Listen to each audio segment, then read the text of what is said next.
Ike and Tina Turner were one of the greatest musical duos of all time. They were unstoppable, and their songs continue to be sung for generations.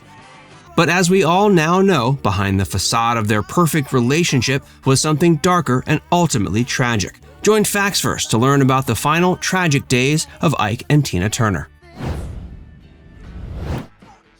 Tina Turner. Anna Mae Bullock was born November 26, 1939 in Brownsville, Tennessee. She came from humble beginnings, and one might think these beginnings were an unlikely start for a famous soul singer. Her father oversaw sharecroppers, and part of her childhood involved picking cotton on a plantation. Her family life wasn't easy, and her mother eventually left her father. She later recalled her family life wasn't peaceful and that her parents didn't have much time for the children. Yet Anna Mae found her solace in music. As a young girl, she began singing with her church's choir, and it wasn't long until she realized all she wanted to do was pursue a career as a singer. Her elder sister Ruby was also interested in music and eventually became a songwriter. As they became adults, the Bullock sisters began touring the country, performing at various nightclubs. But the part of the country that appealed to her most was St. Louis, and this was the city that changed her life. She began to get noticed in clubs across the city, and her talents were being recognized. At the same time, she was discovering the incredible talent in the city. Soul music was becoming more and more popular, and Anna Mae Bullock was eager to become part of the scene. And as she was working on becoming a star, she took notice of another singer who already was a star. That was none other than Ike Turner. He was the man who would make Anna Mae Bullock into Tina Turner. Ike Turner. Ike Turner was born in Clarksdale, Mississippi, November 5, 1931. His father was a Baptist minister, and his mother was a seamstress. Growing up in humble surroundings in Mississippi made young Ike an unlikely figure to become a star.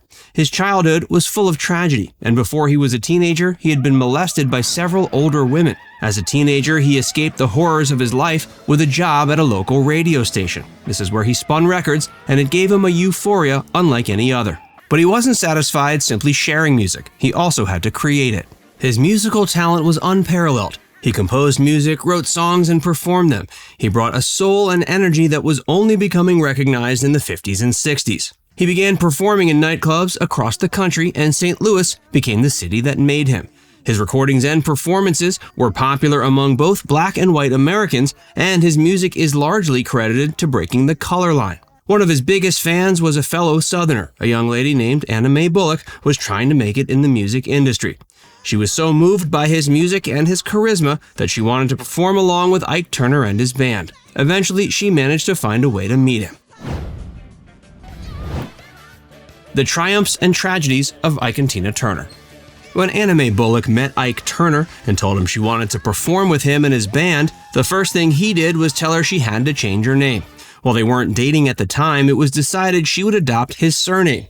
And then the most fitting first name for the female Turner would be Tina. Ike and Tina Turner eventually became a couple, and then the two became the most popular singing duo of their time. Their energy was unparalleled, and they could record for hours on end as well as perform for hours on end without a moment's break. And that's part of what made them huge stars. They began their career in the 60s, but it was in the 70s that they became a staple of soul music. The song that put them on the map was their cover of Creedence Clearwater Revival's song, Proud Mary. It earned them a Grammy Award for Best R&B Vocal Performance by a Group. Ike was instrumental in writing and arranging many of the songs, but as she became more confident, Tina Turner also wrote some of the songs, such as Nutbush City Limits, which was released in 1973.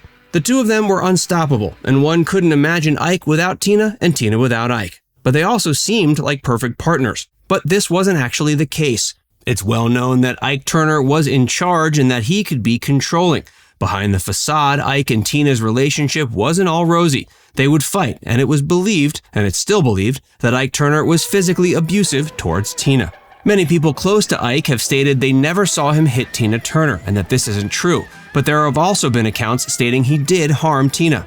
Ike became addicted to drugs when he was in his 30s, and it wasn't until he was eventually arrested many years later that he kicked the habit. He eventually relapsed into drugs another time and had to work hard to kick the habit again. These drugs took such a toll on his life, it's believed that this caused him to become aggressive and lash out against Tina. Both of them had traumatic childhoods, and this took a toll on their mental states. In fact, even before they became famous, Tina had attempted suicide in 1968. Nevertheless, the two put up a great face for the media and for the public and managed to continue having a successful career.